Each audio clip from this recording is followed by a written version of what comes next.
Welcome to the economics zone.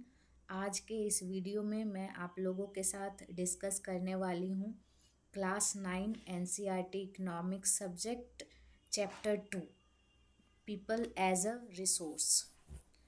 तो जैसा कि मेरा टेक्निक है कि सबसे पहले क्वेश्चंस को पढ़ेंगे हम लोग, देन उसके बाद हम लोग क्या करेंगे, चैप्टर को पूरी पढ़ेंगे। ठीक है, तो let us see the exercise and the questions first. What do you understand by people as a resources? हम लोग पीपल एज अ रिसोर्स का मतलब क्या समझेंगे। How is human resource different from other resources like land and physical capital? Human resources land and physical capital से किस तरह से अलग है? What is the role of education in human capital formation? Human capital formation के लिए education का क्या इम्पोर्टेंस है? what is the role of health in human capital formation? Human health का क्या इम्पोर्टेंस है ह्यूमन कैपिटल फॉर्मेशन में? what part does health play in individuals working life में हेल्थ का क्या रोल है ना? what are the various activities undertaken in the primary sector, secondary sector and tertiary sector? हर एक सेक्टर्स का activities अलग अलग होते हैं, उसको उस बेसिस में कैटेगराइज करना है। ठीक है, what is the difference between economic activities and non economic activities? क्या डिफरेंस है economic activities and non economic activities में? Why are women employed in low paid work? Low paid work में हमेशा महिलाएं ही क्यों रहती है? How will you explain the term unemployment? Unemployment को आप किस तरह से एक्सप्लेन कीजिएगा? What is the difference between disguised unemployment and seasonal unemployment? Disguised unemployment and seasonal unemployment में क्या डिफरेंसेस है? Why is educated unemployed a peculiar problem of India? India में एजुकेटेड पीपल है, पोस्ट ग्रेजुएट ग्रेजुएट स्टूडेंट है, लेकिन unemployment भी बहुत ज़्यादा है, तो ये पिक्यूलर प्रॉब्लम है। तो क्यों है? In what field do you think India can build the maximum employment opportunity? किस किस क्षेत्र में India maximum employment opportunity generate कर सकता है, उसको सोच के बताना है। Can you suggest some measures in the education system to mitigate the problem of the educated unemployed? देखिए, बहुत सारे एजुकेटेड अनएम्प्लॉयड है इंडिया में, तो इस प्रॉब्लम को किस तरह से मिटिगेट या कम किया जा सकता है, उसके बारे में आपको सजेशन देना है। Can you imagine some village which initially had no opportunities but later came up with many? आप कोई एक एग्जाम्पल दीजिएगा विलेज का, इमेजिनेशन भी कर सकते हैं, रियल भी दे सकते हैं कि पहले वहाँ पे जॉब अपॉर्चुनिटीज़ नहीं था लेकिन बाद में आया। ठीक है, which capital would consider the best? Land, labour, physical capital and human capital. जो भी कैपिटल को आप चूज़ करेंगे उसका रीज़न भी दीजिएगा साथ ही साथ। ठीक है, तो ये सारा क्वेश्चंस का आंसर चैप्टर को पढ़ते पढ़ते मिल जाएगा, और at the end of the video या सेकेंड पार्ट ऑफ वीडियो में मैं डिस्कस करूँगी ये सारे क्वेश्चंस का आंसर। ठीक है, तो आप चिंता मत कीजिएगा कि मैं सिर्फ क्वेश्चंस को बताई, आंसर नहीं बताई। आंसर भी मैं ज़रूर एक्सप्लेन करूँगी, but after end of the chapter. ठीक है, चैप्टर को पढ़ने के बाद मैं सब एक्सप्लेन करूँगी।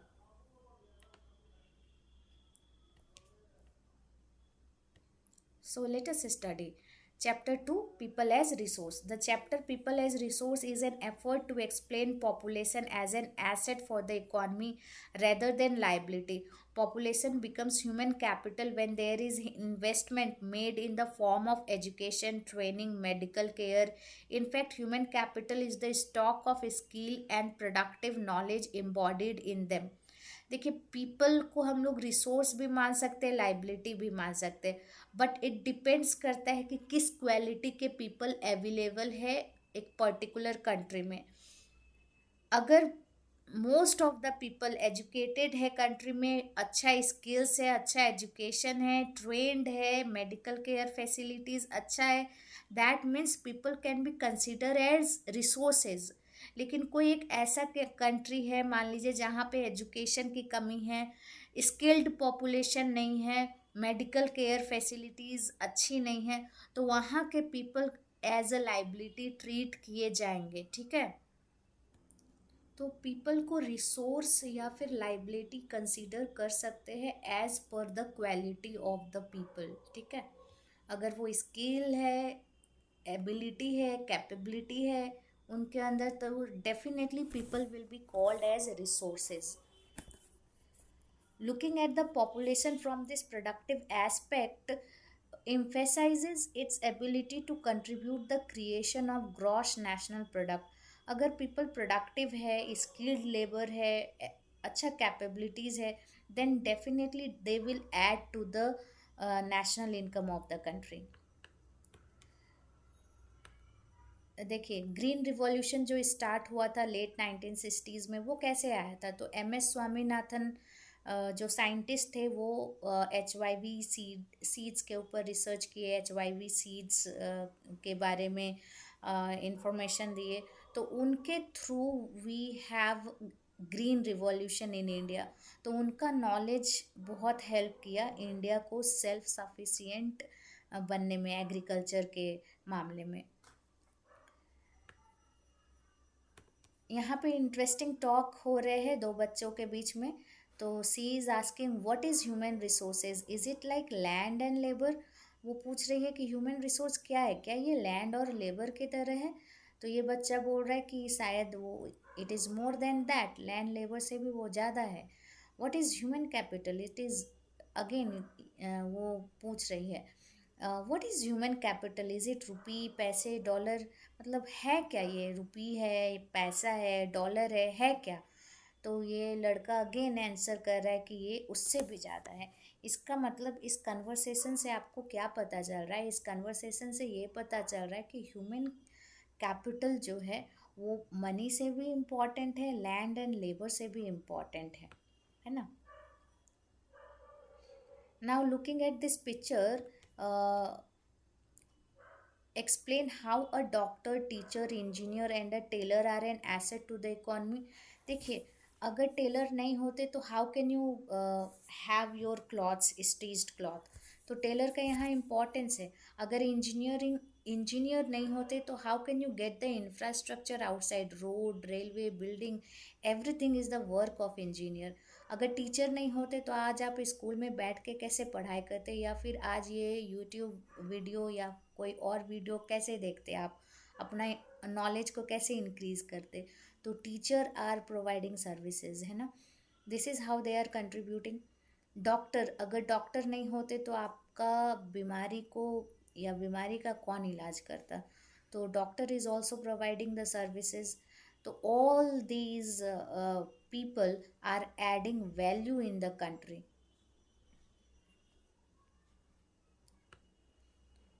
Not only do the more educated and healthier people gain through higher incomes, society also gains in the other indirect way, because advantages of more educated or healthier population is spread to those also who themselves are not directly educated or given health care.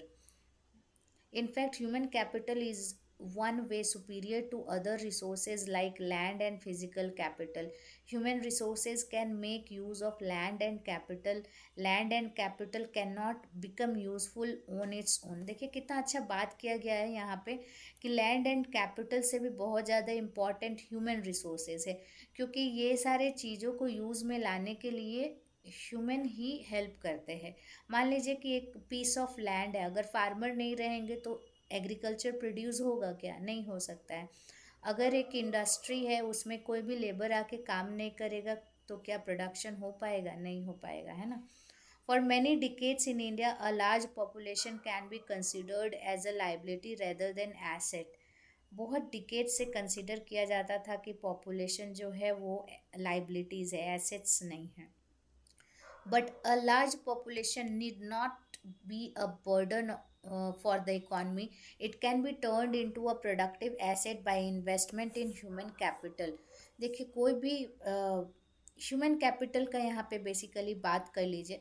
अगर वो uneducated है, उनके अंदर superstitious भरा भरा पड़ा है, वो हेल्दी नहीं है, तो he can't be asset to our country. But on the other hand, people like APJ Abdul Kalam, people like Sanjeev Sanyal, they are asset for the Indian economy, and they are helping economy to grow uh, in a positive direction.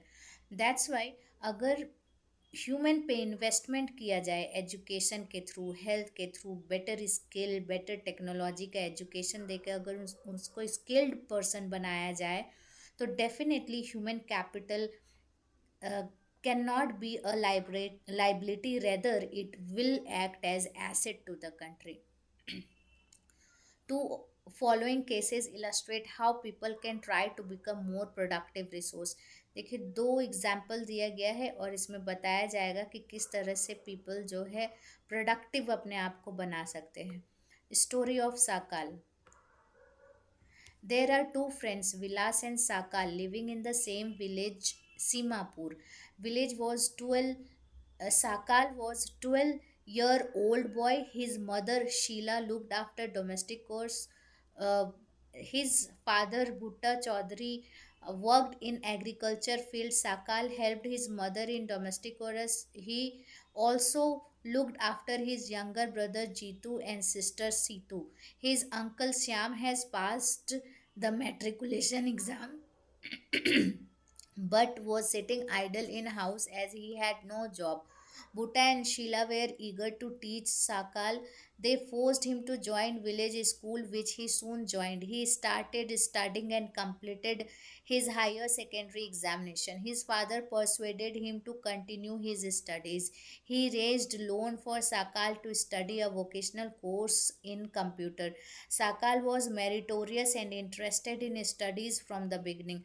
With great vigor and enthusiasm, he completed his course. After some time, he got a job in a private firm.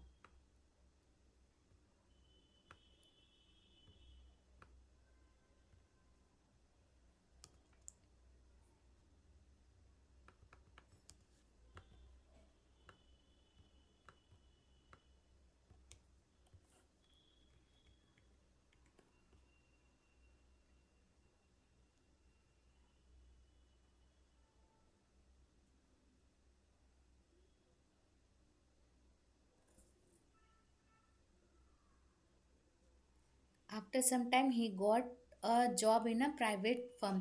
देखिए, पूरा story है साकाल के बारे में बताया जा रहा है कि वो उसके मम्मी पापा उसको एजुकेटेड किए, फिर देन परसुएट किए कि हायर स्टडी करे. तो कंप्यूटर कोर्स से लेके वो साकाल पास आउट करता है, अपना हायर एजुकेशन पूरा करता है, और जैसे ही वो कंप्यूटर वोकेशनल कोर्स पूरा होता है कंप्यूटर से रिलेटेड, उसको एक प्राइवेट फर्म में जॉब मिल जाता है.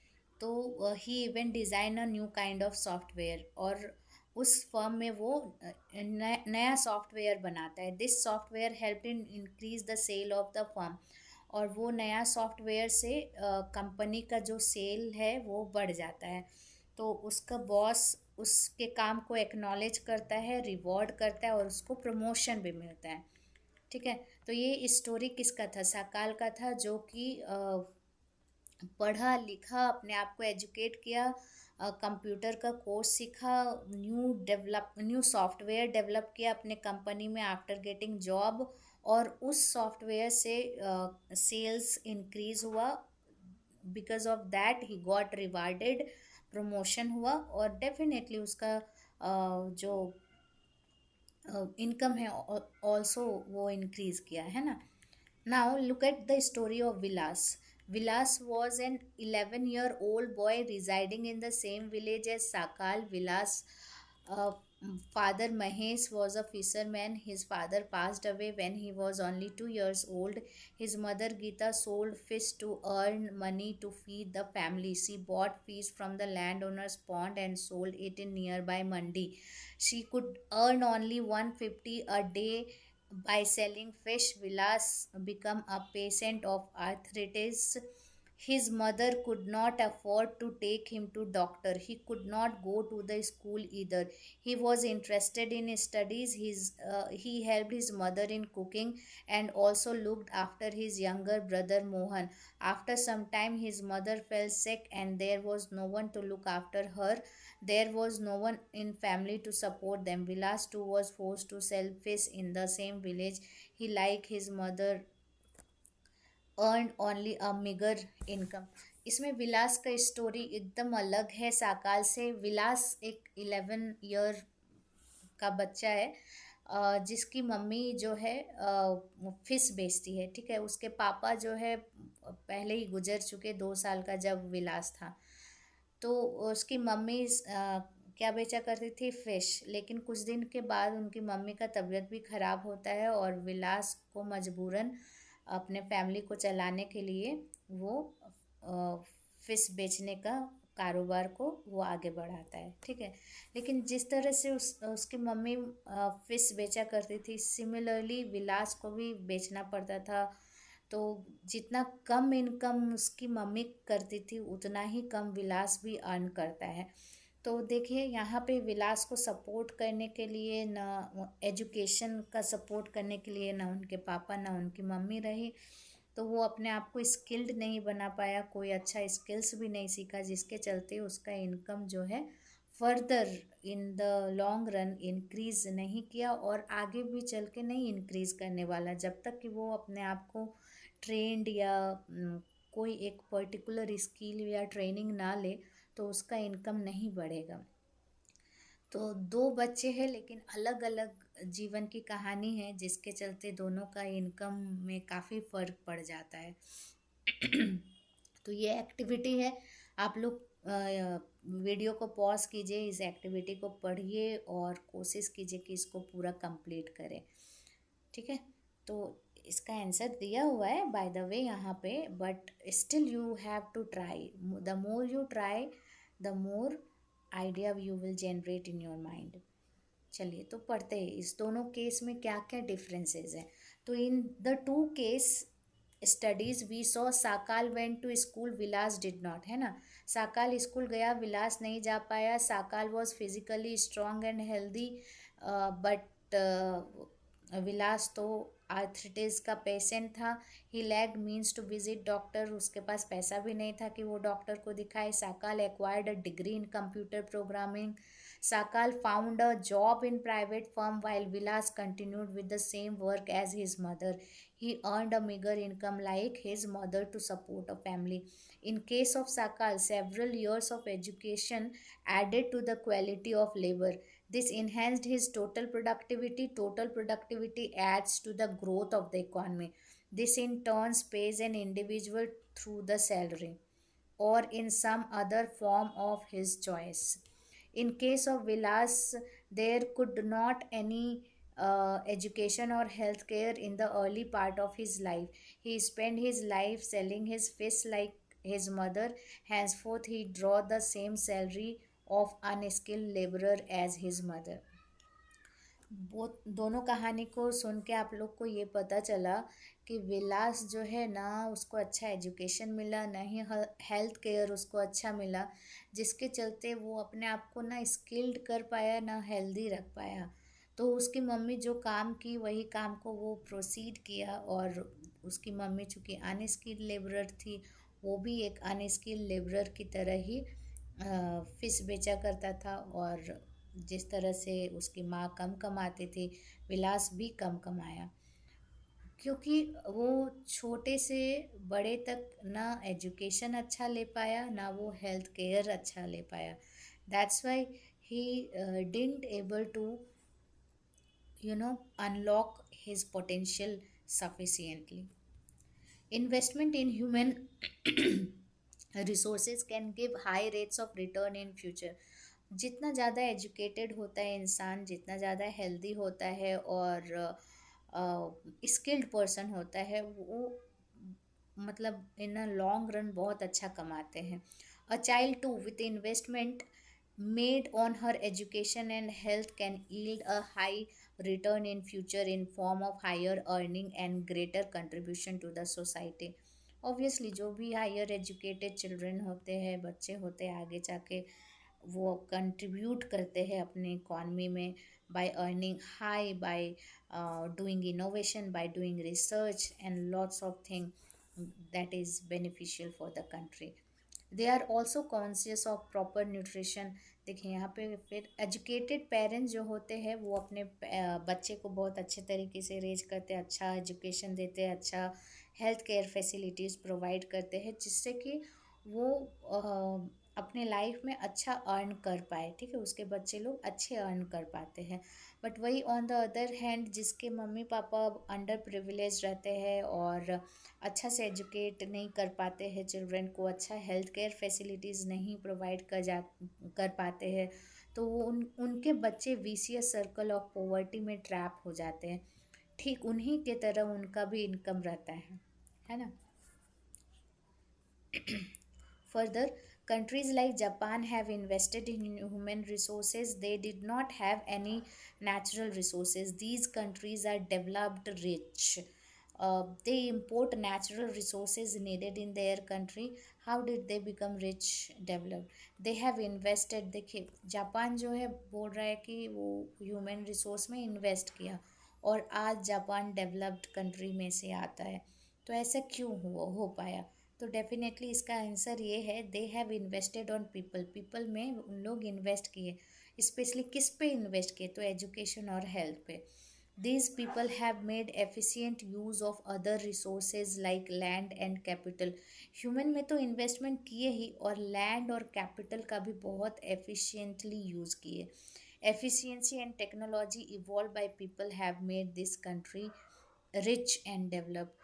ह्यूमन कैपिटल को पहले अच्छा बनाएं जिससे कि वो लैंड और कैपिटल का यूज़ अच्छा से करने लगे, और इस बेहतरीन यूज़ से क्या हुआ कि वे लोग बहुत अच्छा टेक्नोलॉजी डेवलप करने लगे और प्रोडक्शन के क्षेत्र में बहुत ज़्यादा एफिशिएंट हो गए, जिसके चलते जापान जो है डेवलप्ड कंट्री बन गया. Economic activities by men and women like Vilas and Sakal, people have been engaged in various activities. We saw Vilas sold fish and Sakal got a job in the firm. The various activities have been classified in three main sectors: primary, secondary and tertiary. देखिए यहाँ पे बहुत सारे sectors, विलास और साकाल के बारे में तो जान ही गए कि उन लोग कैसा किस तरह के एक्टिविटी में इंगेज्ड हो गए. आगे चल के विलास जो है फिश सोल्ड करने लगे और साकाल को एक बढ़िया सॉफ्टवेयर कंपनी में जॉब मिल गया. और यहाँ पे अब हम लोग बात करेंगे कि किस तरह से जो भी एक्टिविटीज़ आप लोग आसपास देखते हैं वो कैटेगराइज किया जाता है in three sectors: primary, secondary and tertiary sector. Primary sector में क्या क्या आ जाएंगे? Agriculture, forestry, animal husbandry, fishing, poultry farming, mining, quarrying.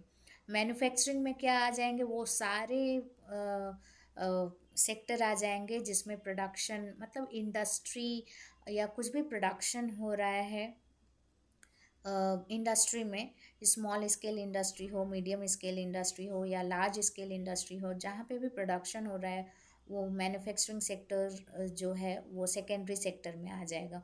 On the other hand tertiary sector में trade, transport, communication, banking, education, health, tourism, service, insurance etcetera, ये सारे चीज़ें आ जाएंगे. ठीक है, these activities are called again the activities in this sector result in production of goods and services. These activities add value to the national income. देखिए जो भी एक्टिविटीज़ होता है जिसमें प्रोडक्शन हो रहा है, गुड्स और सर्विसेज क्रिएट किए जा रहे हैं और नेशनल इनकम में वैल्यू एडिशन हो रहा है, उस एक्टिविटीज़ को हम लोग क्या कहेंगे? इकोनॉमिक एक्टिविटीज़ कहेंगे.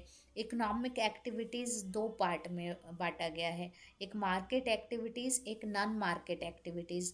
मार्केट एक्टिविटीज़ इन्वॉल्व रिम्यूनरेशन मतलब वेजेस, उनको पैसा मिलेगा. remuneration to anyone who perform activity perform for pay or profit. This include production of goods or services including government services. Non market activities are production for self consumption. देखिए market activities, कोई भी activities को market activities तब हम लोग कहेंगे जब उससे कुछ वेजेस मिलेंगे, कुछ पैसे मिलेंगे, कुछ इनकम जनरेट हो. On the other hand non market activity जो सेल्फ कंजप्शन के लिए होता है, फॉर एग्जांपल हमारे मम्मी जो काम करती है घर में, वो जो होता है हम लोग के लिए करती है, उसके लिए उन्हें कुछ रेम्यूनरेशन नहीं मिलता है, तो that work is a non market activities.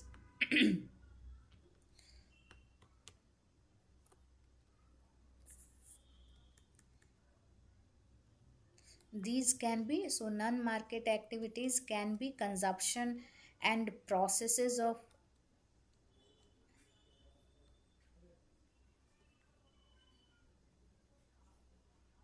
Sorry, यहाँ पे क्या है कि these can be consumption and processes of primary product and own account production of fixed assets.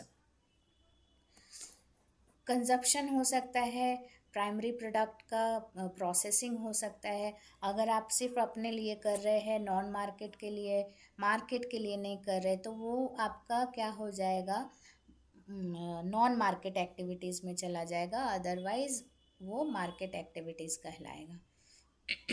देखिए, जितने भी एक्टिविटीज़ दिया हुआ है ना चैप्टर में, उसको पढ़िएगा और ज़रूर बनाने का कोशिश कीजिएगा, सोचने का कोशिश कीजिएगा, तब क्या होगा कि you can understand the chapter very well. मैं ये एक्टिविटी को पढ़ रही हूँ, बाकी जो भी एक्टिविटी रहेगा वो आपका टास्क रहेगा, आप पूरा करिएगा और मुझे बताइएगा कि कौन कौन कंप्लीट किया है. ठीक है, तो चलिए. Visit a village or colony located near to your residential area and note down the various activities undertaken by the people of that village or colony.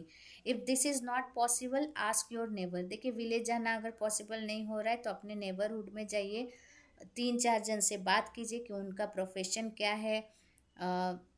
10-12 जन भी ले सकते हैं, उनका प्रोफेशन क्या है, वो प्राइमरी सेक्टर के अंतर्गत आएंगे, सेकेंडरी सेक्टर के अंतर्गत आएंगे, या फिर टर्शरी सेक्टर के अंतर्गत आएंगे.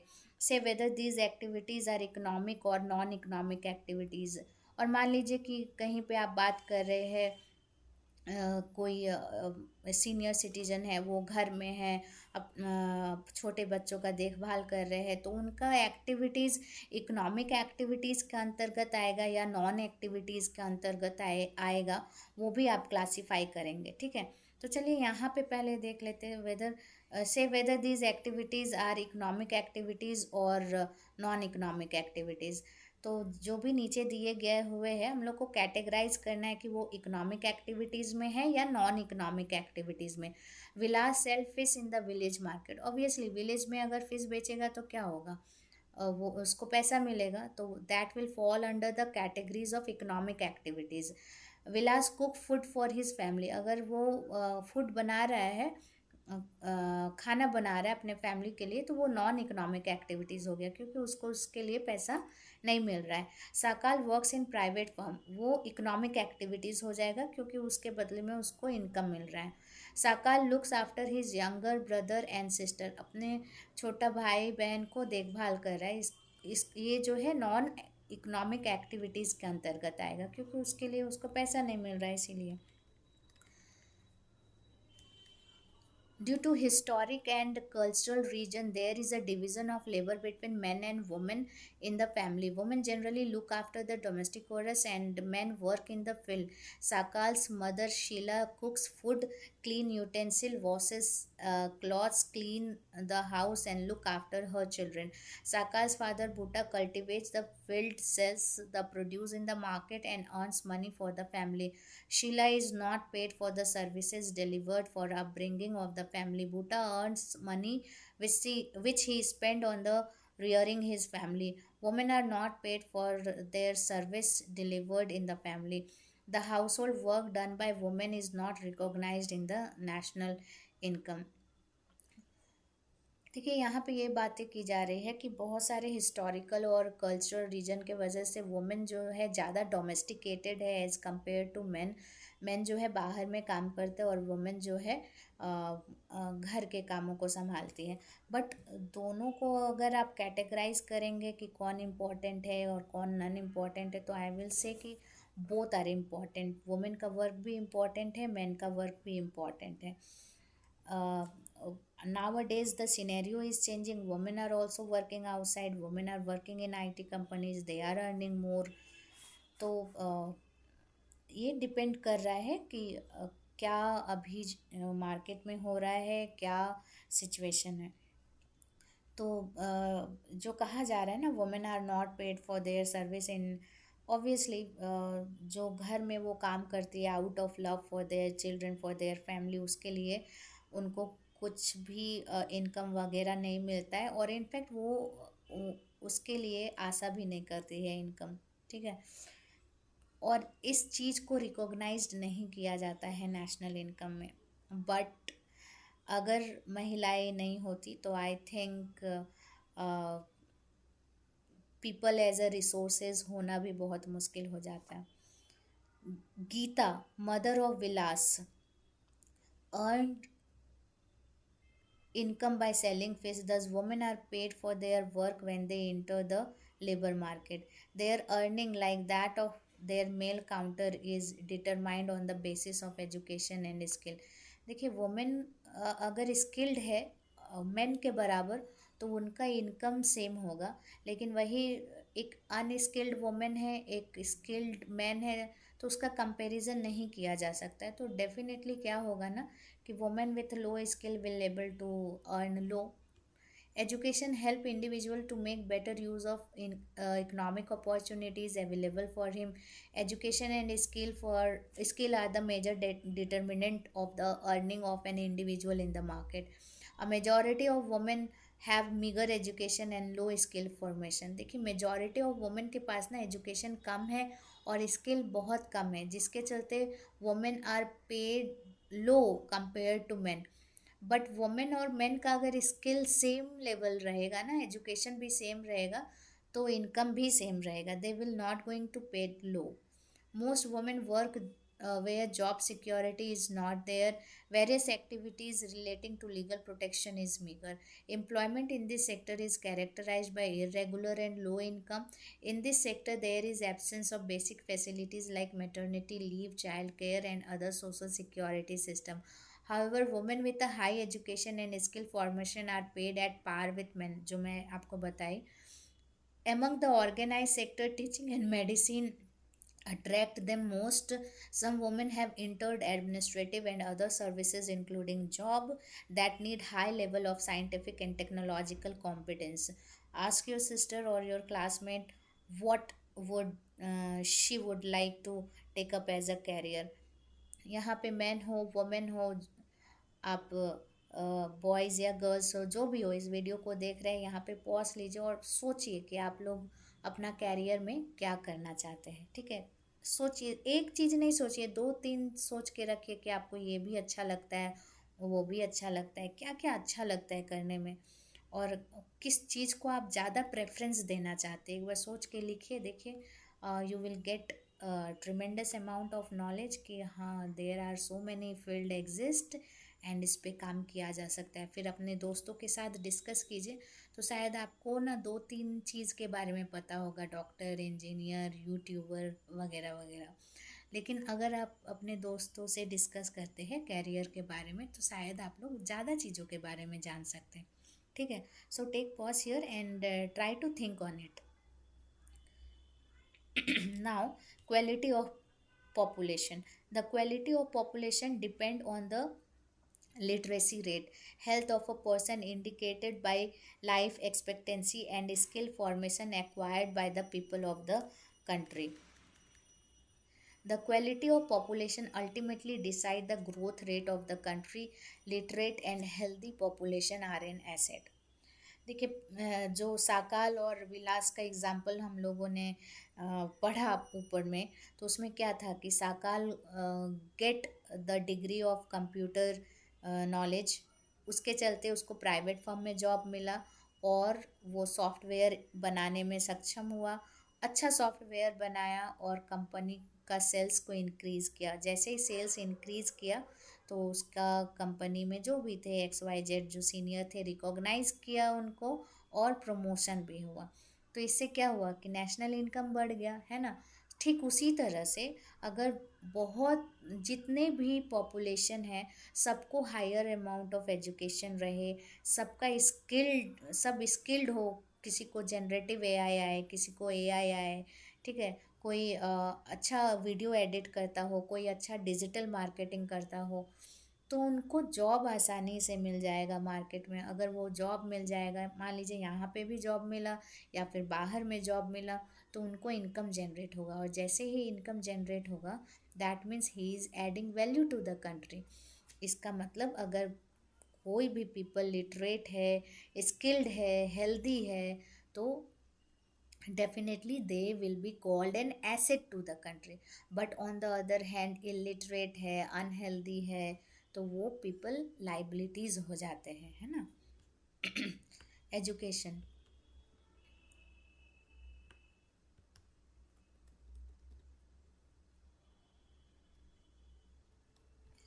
ठीक है। यहाँ पे अगेन आई थिंक साकाल और विलास के बारे में कंपैरिजन है, तो वो हम लोग देख लिए।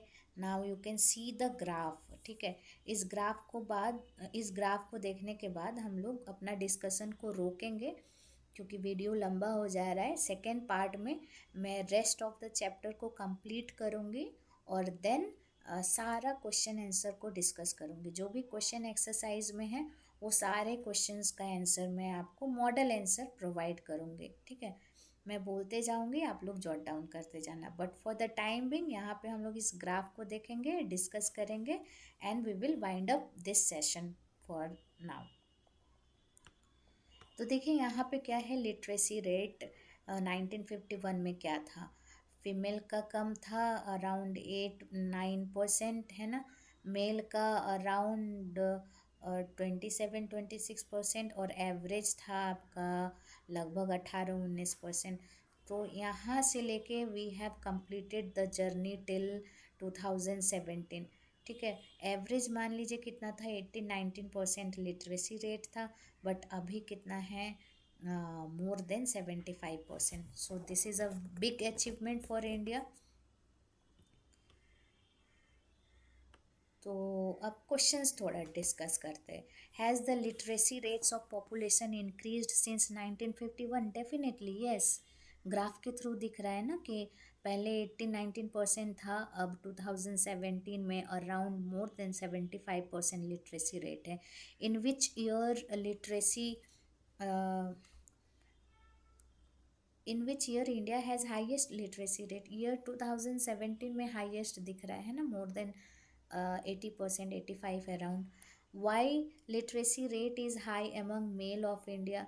देखिए, मेल डोमिनेटेड सोसाइटी है, मेल को ज़्यादा प्रेफरेंस दिया जाता है, तो इसीलिए मेल आर मोर लिटरेट। अभी वो धीरे धीरे कम होता जा रहा है। Now women are treated equally, but most of the you know people have a preference towards male. Why are women less educated than men? पहले ही आपको मैं बताई कि ड्यू टू हिस्टोरिक और कल्चरल रीजन वुमेन को ज़्यादा डोमेस्टिकेटेड करके रखा गया, तो वो हाउस होल्ड वर्क ज़्यादा संभालती है एज कम, और उनको कंपेल भी किया जाता है सोसाइटी के तरफ से। That's why they are less educated. But the parents of women और गर्ल, अगर वो चाहे कि अपने बच्चे को पढ़ाए, तो डेफिनेटली वुमेन भी एजुकेटेड होगी, स्किल्ड भी होंगी, और अच्छे जगह जॉब भी करेंगे।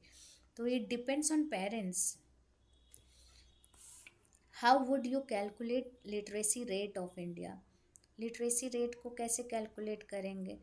तो इसका अलग अलग तरीका भी होता है, ग्रॉस इनरोलमेंट रेशियो होता है, ठीक है। तो फॉर द टाइम बिंग अभी आप लोग एक लमसम आइडिया दिमाग में रखिए कि क्लास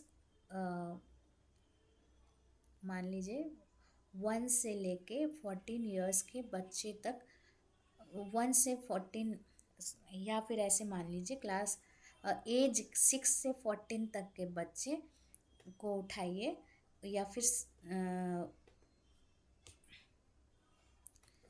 आप ऐसे देख सकते हैं कि एज 14 ईयर्स तक के बच्चे को देखिए, और सिर्फ ये देखिए कि how many of them are matriculated, how many of them have got 10th class education.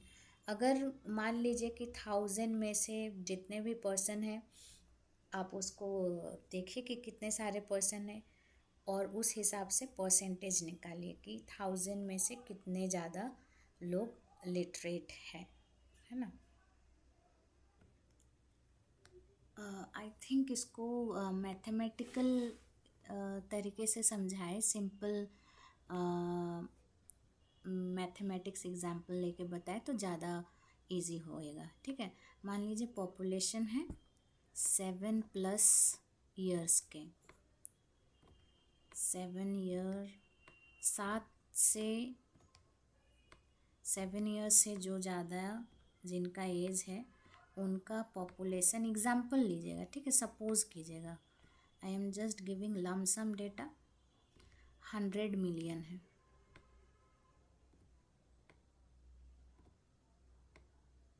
ठीक है, 100 मिलियन है और उसमें से लिटरेट कितने हैं, मतलब जो लिख पाते हैं, पढ़ पाते हैं, वॉटेवर,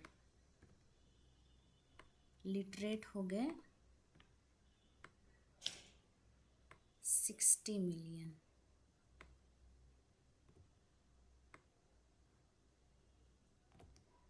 और इलिटरेट हो गए, मान लीजिए जिनको पढ़ना लिखना नहीं आ रहा है, वो हो गए 40 मिलियन।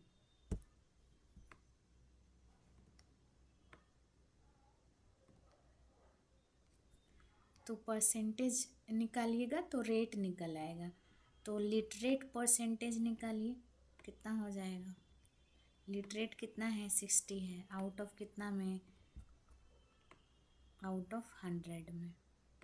तो 60 divided by 100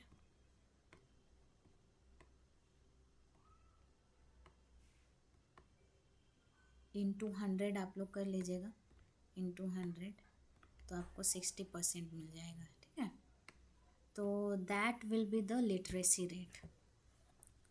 Y are women less educated then, ये तो आपको पता चला कि why they are less educated, because एक तो उनको डोमेस्टिकेटेड करके ज़्यादा रखा जाता है, तो ये थोड़ा पैट्रियार्की का थोड़ा मामला है ना। How would you calculate literacy rate in India. तो इसका एक एग्जांपल मैं बताई, मान लीजिए कि आप एज ग्रुप लिए 7 से एवब जितने भी सारे लोग हैं उसको कैलकुलेट किए, तो मान लीजिए कि 100 मिलियन लोग हैं, लिटरेट उनमें से 60 मिलियन है। मान लीजिए जिसको पढ़ना लिखना आता है, अपना नाम रिकॉग्नाइज करना आता है, कैलकुलेट ठीक ठाक कर लेते हैं, एडिशन सब्ट्रैक्शन कर लेते हैं, और इलिटरेट जो पढ़ लिख नहीं पा रहे हैं, एडिशन सब्ट्रैक्शन करने में दिक्कत हो रही है या नहीं कर पा रहे, वो 40 मिलियन है। तो लिटरेट परसेंटेज या लिटरेट रेट कितना हो जाएगा, तो 60 मिलियन जो है पढ़ पा रहे हैं, लिख पा रहे हैं, समझ पा रहे हैं, डिवाइडेड बाय जो भी पॉपुलेशन है इंटू 100 कीजिएगा, तो आपका लिटरेसी रेट आ जाएगा। What is your projection about India's literacy rate. देखिए 2017 में लगभग कितना छू गया लिटरेसी रेट, मोर देन 85%। यहाँ पे ये मेल का है, बट यहाँ पे 75 से ज़्यादा दिख रहा है। तो आने वाले 2025 में अभी जो चल रहा है 25, अभी तो मोर देन 85% चल रहा है ऑन एन एवरेज। अगर लिया जाए तो देखा जाए एवरेज कैलकुलेशन, बट इसमें वेरी भी कर रहा है, जैसे बिहार 63-67% के अराउंड लिटरेसी रेट है, और केरल का शायद 100% कह सकते हैं या 99.9% कह सकते हैं। ठीक है, तो यहाँ पे हम लोग अपना डिस्कशन को ख़त्म करते हैं, और नेक्स्ट जो वीडियो होगा उसमें rest of the chapter along with all the questions answer सबका डिस्कशन होगा। Thank you everyone, and if you do have any comment, any doubt, then do comment, okay. I will try my best to resolve your doubt.